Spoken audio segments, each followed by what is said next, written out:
The Toronto Maple Leafs made a trade right before Canada's opening game at the World Cup of Soccer, and I think that's hilarious. No, but actually, the Leafs made a trade and the deal is 1-for-1. One thing that we've talked about on the podcast, and it pertains to the Leafs big time, NHL GMs, they mostly make deals with a handful of people. For example, since he became GM of the Leafs have traded the most with the St. Louis Blues. But who do we also know the Leafs make trades with? The Arizona Coyotes. We know this because they sent Nick Ritchie there last year and got Ilya Lyubushkin and a bunch of other stuff involved. Fast forward a few months and we have another trade between the Toronto Maple Leafs and the Arizona Coyotes. The deal is 1-for-1. The Toronto Maple Leafs trade center Curtis Douglas to the Arizona Coyotes in exchange for right-handed defenseman Conor Timmins. Before we get into that a little bit more, want to bet? You can do it at Sports Interaction, Canada Sportsbook. Do you have Belgium winning 1-0? Hope you did. Resentment! You can bet before the game, live in play, or on one of their many prop bets made for Canadians by Canadians. Sports Interaction makes it easy to deposit, play, and cash out. Visit sportsinteraction.com/SDPN. That's sportsinteraction.com/SDPN.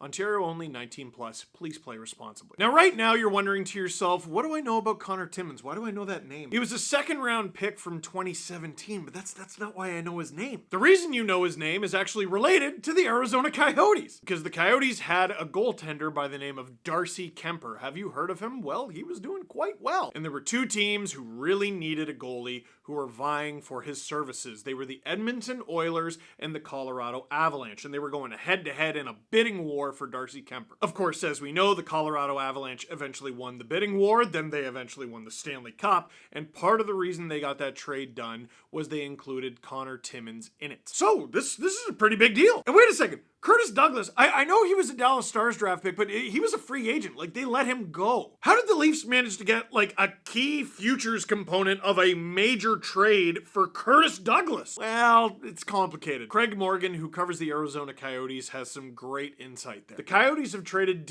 Conor Timmins to the Toronto Maple Leafs for 6'9" center Curtis Douglas. They wanted to waive Timmins to send him to Tucson, that's their AHL team, where he could play a lot of games, minutes, and situations, all things they felt he needed but wasn't going to get right now in the NHL. Problem was, they were certain he was going to be claimed, so they acquired an asset who will likely play 3C with the Roadrunners. It's hard giving up on a big, young right-hand D.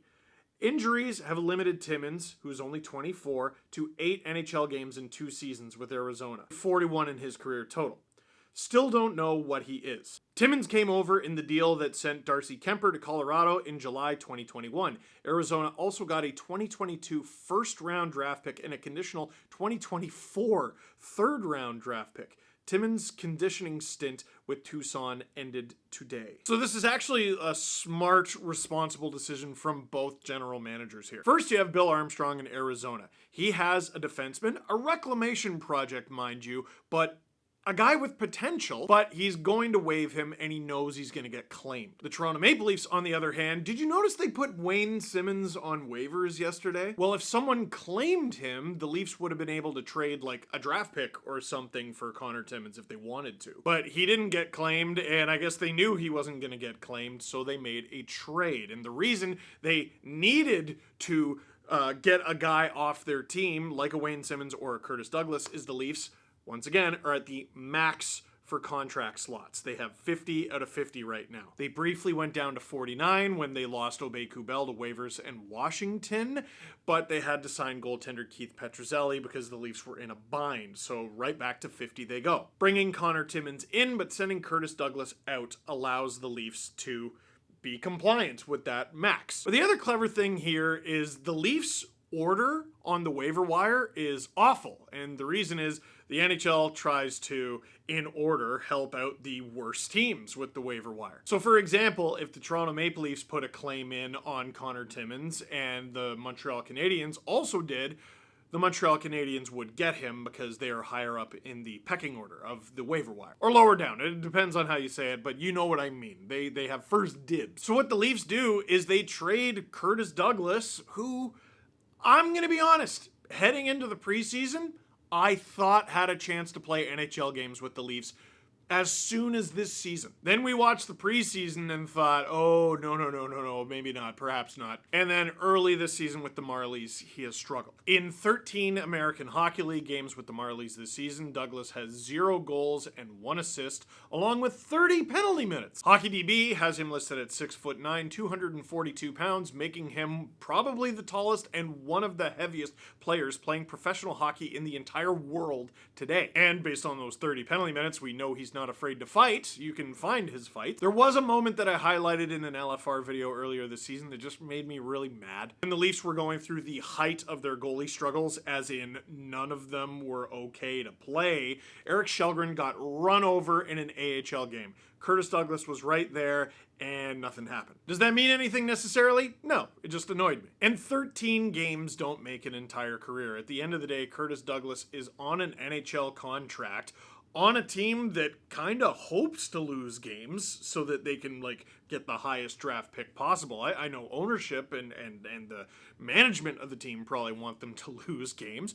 I think Curtis Douglas is going to play NHL games this year. And the guy's 22. Like, you're not defined necessarily by who you are as a 22-year-old. Certainly not 13 games worth of what you are at 22. With the emergence of Pontus Holmberg, like, Douglas just falls even further down the Leafs depth chart up the middle. He wasn't going to play for this team. So that's who the Leafs lose and Arizona gets. Who's Conor Timmins? In those Craig Morgan tweets, you saw that Conor Timmins was on a conditioning stint. Well, why was he on a conditioning stint? Most recently, Conor Timmins' injury was an upper body injury. That's what was keeping him out of the lineup this year. But the most notable injury with Conor Timmins in his career happened, well, if you go and look at his statistics from the 2018-19 season, he didn't play any game. Missed an entire season with a concussion. But in 2017-18, the final season that he played in the Ontario Hockey League, and the season after he was drafted, Timmins had 41 points in 36 games as a defenseman. And you'll never guess on what team. The Sault Ste. Marie Greyhounds. Because Kyle Dubis loves his guys. Now, some people are a bit sensitive when you point out that Dubis loves his guys and also loves guys on the Sault Ste. Marie Greyhounds. I am here to point out that it's not a bad thing that he got another Greyhound.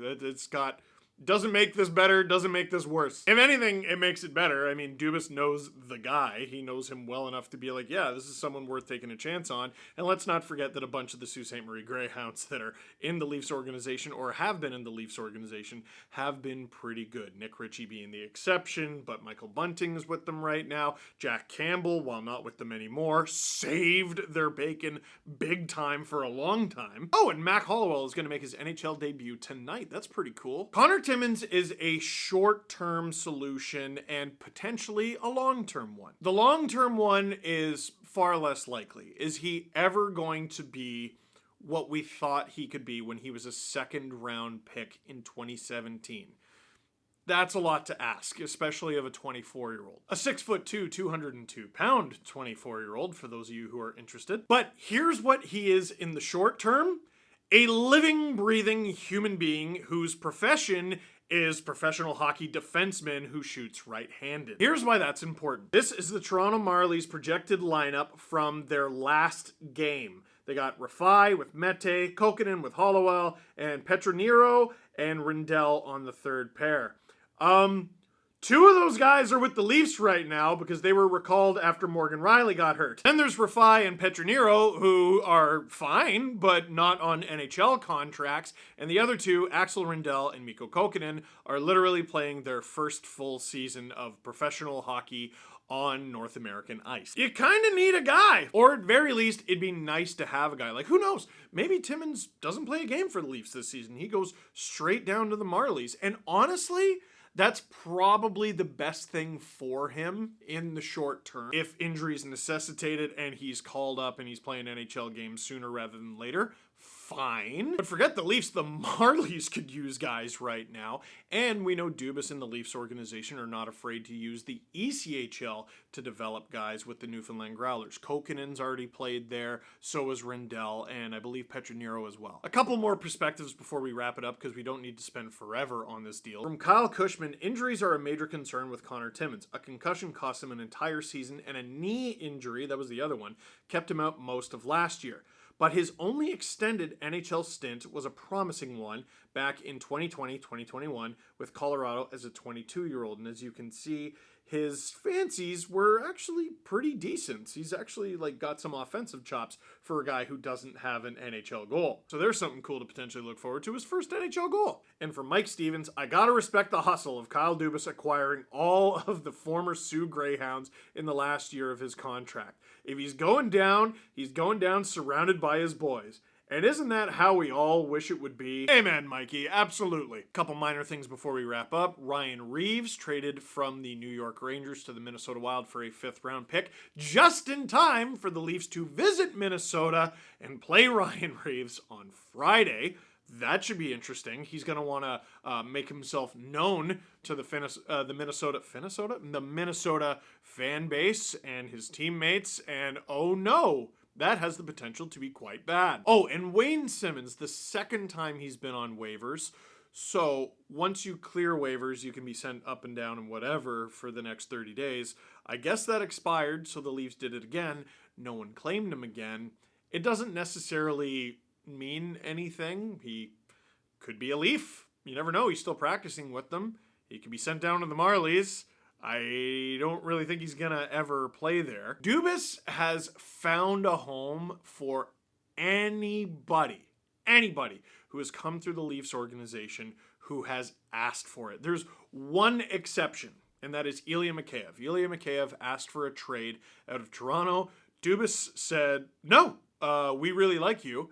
And Ilya Mikheyev should thank Kyle Dubis for that every day, because then he stayed with Toronto, had the best season of his career, and Vancouver gave him millions and millions of dollars. My guess is Simmonds is probably traded before Christmas.